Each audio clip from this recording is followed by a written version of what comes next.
ಇಂದೇ ಡೌನ್ಲೋಡ್ ಮಾಡಿ ಮತ್ತು ನಿಮ್ಮ ನೆಚ್ಚಿನ ಶೋಗಳನ್ನು ಆನಂದಿಸಿ. ಸಿಷ್ಟೇ, ಯಾಕೆ ಸುಮ್ಮನೆ ಬೇಜಾರು ಮಾಡ್ಕೋತೀಯಮ್ಮ? ಅಳಿಮಯ್ಯನ ಹತ್ರ ಮಾತಾಡಿ ಒಪ್ಸೋಣ. ಇದೊಂದು ದೊಡ್ಡ ವಿಷಯ ಅಲ್ಲೂ ಅಲ್ಲ, ಮಾತಾಡಿದ್ರೆ ಒಪ್ತಾನಪ್ಪ. ಇಷ್ಟೊತ್ತು ಅದನ್ನೇ ತಾನೇ ಮಾಡಿದ್ದಾನ. ಏನ್ ಪ್ರಯೋಜನ ಆಯ್ತು?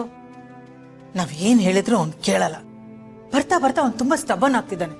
ಬಿಡು ಸಿಸ್ಟರ್, ಅವನಲ್ಲಿರೋ ಸೊಕ್ಕು ಸಡವು ಎಲ್ಲ ಬರ್ನ್ ಆಗ್ತಿದ್ದಂಗೆ ಸ್ಟೆಬರ್ನ್ ಆಗಿದ್ದವನು ನಾರ್ಮಲ್ ಆಗ್ತಾನೆ. ಕಾಲ ಅನ್ನೋದೆಲ್ಲವನ್ನು ಸರಿ ಮಾಡುತ್ತೆ. ಅದಕ್ಕೆ ಅಲ್ವಾ ಕಾಲಾಯ ತಸ್ಮೈ ನಮಃ ಅಂತ ಹೇಳೋದು. ಅಲ್ಲಿ ತನಕ ಸುಮ್ಮನೆ ಇದ್ರೆ ಅಷ್ಟೇ, ಏನೂ ಉಳಿಯಲ್ಲ. ಆ ಥರ ಮಾಡ್ಬಿಡ್ತಾನೆ ಅವನು. ಅದು ಕರೆಕ್ಟೇ ಅನ್ನು. ಹಾಗಾಗ್ಲಿ ಅಂತ ತಾನೇ ನಾನು ಕಾಯ್ತಾ ಇರೋದು. ಇವನಿಗೆ ಸಿಕ್ಕಿರೋಳು ಸರಿಯಾಗೇ ಇದ್ದಾಳೆ. ಇವನೊಂಥರ ಎಡವಟ್ಟಾದ್ರೆ ಅದು ಇನ್ನೇನೋ ಎಡವಟ್ಟು. ಸರಿಯಾಗಿ ಹೇಳ್ದೆ ಅಣ್ಣ, ಇಬ್ರು ಎಡ್ಬಟ್ಟೆ. ಇವನನ್ನ ಹೇಳೋರು ಕೇಳೋರು ಯಾರೂ ಇಲ್ದಂಗೆ ಆಗ್ಬಿಟ್ಟಿದೆ. ಅದಕ್ಕೆ ಹೇಳೋದು ಸಿಸ್ಟರ್, ಮನೇಲೊಬ್ರು ದೊಡ್ಡವರು ಅನ್ನೋರು ಇರಬೇಕು ಅಂತ. ಏನ್ ನಿಮ್ಮ ಮಾತಿನ ಅರ್ಥ? ನಾವು ದೊಡ್ಡವರಲ್ವಾ? ಆಗಲ್ಲ ಸಿಸ್ಟರ್, ದೊಡ್ಡವರು ಅಂದ್ರೆ ಈ ಖಡಕ್ ಆಗಿರೋರೊಬ್ರು ಬೇಕಾಗಿತ್ತು ಅಂತ. ಆದ್ರೆ ಈ ವಾರ್ಡನ್ ಇರ್ತಾರೆ ನೋಡು, ಅಥವಾ ಜೈಲರ್ ಇರ್ತಾರೆ ನೋಡು, ಆ ಥರ ಭಾವ ಇದ್ದಿದ್ರೆ ಆ ಸ್ಥಾನ ತುಂಬಿರೋರು. ಅಲ್ಲ, ನೀನು ಖಡಕ್ಕಾಗೇ ಇದೆಯಾ, ಆದರೆ ಮಗನ ವಿಷಯ ಬಂದಾಗ ಸ್ವಲ್ಪ ಸಾಫ್ಟ್ ಆಗ್ತೀಯ. ಅದು ತಂದೆ ನೆನಪು ಬರಬಾರ್ದು ಅಂತ ಕೇಳಿದ್ದನ್ನೆಲ್ಲ ಕೊಡಿಸಿ ಅವನ ಇಚ್ಛಾನುಸಾರ ಬೆಳೆಸಿದ್ಯಲ್ಲ, ಅದಕ್ಕೆ ಹೆಂಗಾಗಿರೋದವ. ನೋಡು ಸಿಸ್ಟೇ, ನೀನು ಒಪ್ಕೋ ಅಥವಾ ಬಿಡು, ಮೂಲ ಸಮಸ್ಯೆ ಇರೋದೇ ಇಲ್ಲಿ. ಗಿಡವಾಗಿ ಬಗ್ಗದ್ದು ಮರವಾಗಿ ಬಗ್ಗೀತೆ ಅಂತ ಹೇಳಲ್ವ, ಆ ಥರ ಇದು.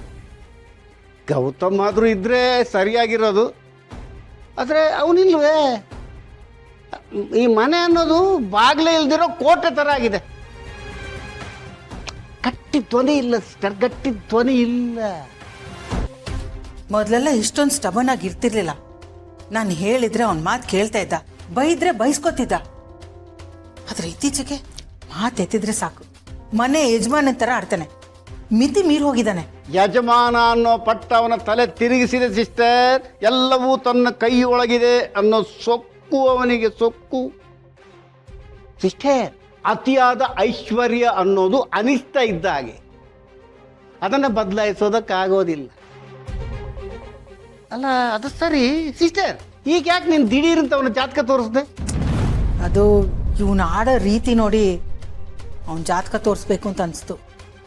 ಅವರು ಇವನ ಬಗ್ಗೆ ಹೇಳಿದ ಮೇಲೆ ಗೌತಮ್ ಮತ್ತು ಭೂಮಿಕಾ ಜಾತಕನೂ ತೋರಿಸ್ದೆ. ಗೌತಮ್ ಭೂಮಿಕಾ ಜಾತಕ ತೋರಿಸಿದ್ಯಾ? ಅದನ್ನು ನೋಡಿ ಏನಂದ್ರು? ಗೌತಮ್ ಭೂಮಿಕಾಗೆ ಗಜಕೇಸರಿ ಯೋಗ ಶುರುವಾಗಿದೆ ಅಂತೆ. ಒಂದು 20-25 ವರ್ಷ ಯಾರು ಅವ್ರನ್ನ ಏನು ಮಾಡೋಕ್ಕಾಗಲ್ವಂತೆ. ಗಜಕೇಸರಿ ಯೋಗ ಅಂದ್ರೆ ಏನು ಸಿಸ್ಟರ್? ನಾನು ಅದನ್ನೇ ಕೇಳಿದೆ ಅಣ್ಣ. ಅದೇನೋ ಆನೆ ಥರ ಬಲವಾಗಿರ್ತಾರಂತೆ, ಗಟ್ಟಿಯಾಗಿರ್ತಾರಂತೆ, ಸಿಂಹದ ಥರ ತಿರುಗಿ ಬೀಳ್ತಾರಂತೆ. ಓಹೋ, ಆದ್ರೆ ಪಂಜಾಬ್ ಬೀಸ್ತಾರೆ ಅನ್ನು. ರಾಜನ್ ಥರ ಇರ್ತಾನಂತೆ, ಯಾರಿಂದನೂ ಅವನನ್ನು ಏನೂ ಮಾಡೋಕ್ಕಾಗಲ್ವಂತೆ. ಒಳ್ಳೆದೇ ಬಿಡು ಸಿಸ್ಟೆ, ನಾನು ಬಯಸಿದ್ದೇ ಆಗ್ತಾ ಇದೆ. ಆಗ ಅದಕ್ಕೆ ಅಣ್ಣ ಈ ಪೂಜೆ ಶಾಂತಿ ಇದನ್ನೆಲ್ಲ ಮಾಡ್ಸೋಣ ಅಂತ ಹೇಳಿದೆ. ಆದರೆ ಇವನು ನನ್ನ ಮಾತೇ ಕೇಳಲ್ಲ ನೋಡು, ಮೊಂಡು ಹಠ ಮಾಡ್ತಾನೆ. ಸಿಸ್ಟರ್, ಇಷ್ಟೇನಾ ಹೇಳಿತ್ತು ಅಥವಾ ಇನ್ನೇನಾದ್ರು ಹೇಳಿದಾರ? ಇನ್ನೇನು ಹೇಳಬೇಕು? ಇದನ್ನು ಕೇಳಿನೇ ನನ್ನ ಕೈಯಲ್ಲಿ ತಡ್ಕೊಳಕ್ಕಾಗ್ತಾಯಿಲ್ಲ, ಇನ್ನೂ ಹೇಳ್ಬೇಕಂತೆ. ಎಂಥ ಒಳ್ಳೆ ಸುದ್ದಿ ಕೊಟ್ಟೆ ಸಿಸ್ಟೇ. ಭೂಮಿಕಾ ಗೌತಮ್ಗೆ ಗಜಕೇಸರಿ ಯೋಗ ಶುರುವಾಯಿತು ಅಂದ್ರೆ ಈ ನನ್ನ ಮಗಂಗೆ 7.5 ಹಿಡೀತು ಅಂತಲೇ ಲೆಕ್ಕ.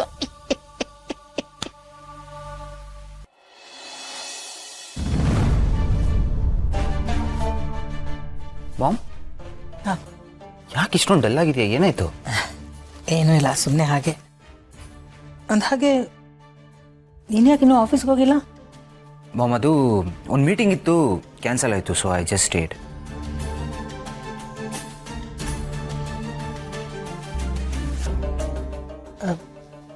ಇನ್ನೇನಾದರೂ ಹೇಳೋದಿದೆಯಾ? ಎಸ್ ಮಾಮ್, ಅದೇನೋ ಪೂಜೆ ಅಂತೆಲ್ಲ ಮಾತಾಡ್ತಿದ್ರಲ್ಲ, ಏನು? ಅದು ಶಾಸ್ತ್ರಿಗಳನ್ನ ನೋಡಿ ನಮ್ಮ ಮನೆಯವ್ರ ಜಾತಕನೆಲ್ಲ ತೋರಿಸಿದ್ದೆ. ಅದನ್ನು ನೋಡಿ ಅವರು ಮನೇಲಿ ಒಂದು ಪೂಜೆ ಮಾಡಿಸಿ ಮನೆಯವ್ರಿಗೆಲ್ಲ ಒಳ್ಳೇದಾಗತ್ತೆ ಅಂತ ಹೇಳಿದ್ರು. ಆದರೆ ಜೈ ಅದಕ್ಕೆ ಒಪ್ತಾ ಇಲ್ಲ. ಅವನನ್ನು ಹೇಗೆ ಒಪ್ಸೋದು ಅಂತ ಯೋಚನೆ ಮಾಡ್ತಿದ್ದೆ ಅಷ್ಟೇ.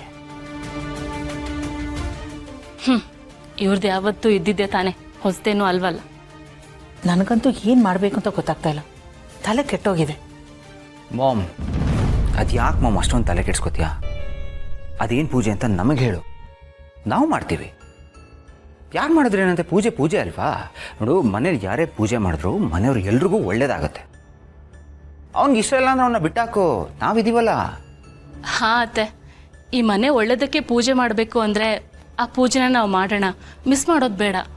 ಈ ಮನೆ ಮೊದಲಿನ ಥರ ಆದರೆ ಅಷ್ಟೇ ಸಾಕು. ಇಲ್ಲ, ಅದು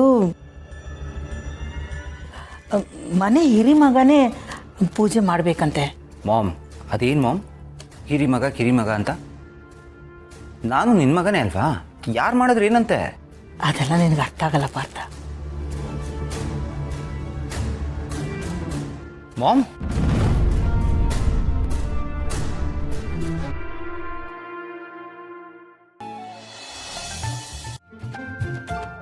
ಹೀಗೆ ಏನೇನೋ ಅದೇ ಹೀಗೆ ಏನೇನೋ ಅಂದ್ರೆ ಬಿಡಿ. ಮರ್ತೋಗಿದ್ಯಾ? ಪರವಾಗಿಲ್ಲ, ಮರ್ತೋಗಿದ್ರು ಏನು ತೊಂದರೆ ಇಲ್ಲ. ನಾನು ನೆನ್ಪು ಮಾಡಿಸ್ತೀನಿ.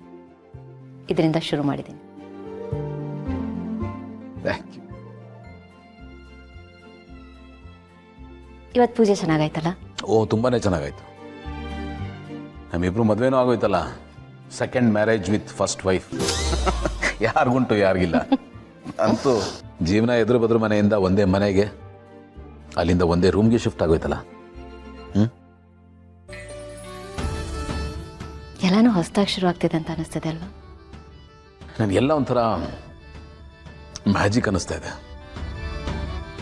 ಎಲ್ಲನೂ ಎಷ್ಟು ಬೇಗ ಬೇಗ ನೋಡೋದೈತಲ್ವಾ? ಬೇಜಾರಾಗ್ತಿದ್ಯಾ? ಹಾಂ, ಇಲ್ಲ, ಬ್ಯಾಚುಲರ್ ಲೈಫ್ ಇಷ್ಟು ಬೇಗ ಮುಗಿದೋಯ್ತು ಅಂತ ರಿಗ್ರೆಟ್ ಮಾಡ್ತಿದ್ದೀರಾ? ಏ ಅಲ್ಲ ರೀ, ಇದೆಲ್ಲ ನಿಜಾನ ಕನಸ ಒಂದು ಗೊತ್ತಾಗ್ತಿಲ್ಲ ಅಂದೆ. ಇದು ನಿಜಾನೇ. ಕನ್ಸು ಕಾಣೋ ಜಾಗ ಬೇರೆ ಇದೆ, ಬನ್ನಿ. ಬ್ರಷ್ ಮಾಡಿದ್ರಾ? ಹಾ ಮಮ್ಮಿ. ಅಮ್ಮ. ಗುಡ್.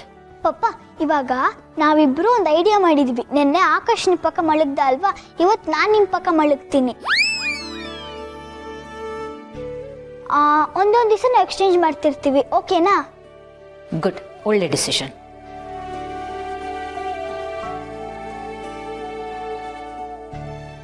ಏನಿಲ್ಲ, ನೀವು ಹೇಳ್ತಾ ಇದ್ರಲ್ಲ, ಕನ್ಸು ಕಾಣ್ತೀನಿ ಬಿಡಿ, ಅದೇ ಗಟ್ಟಿ.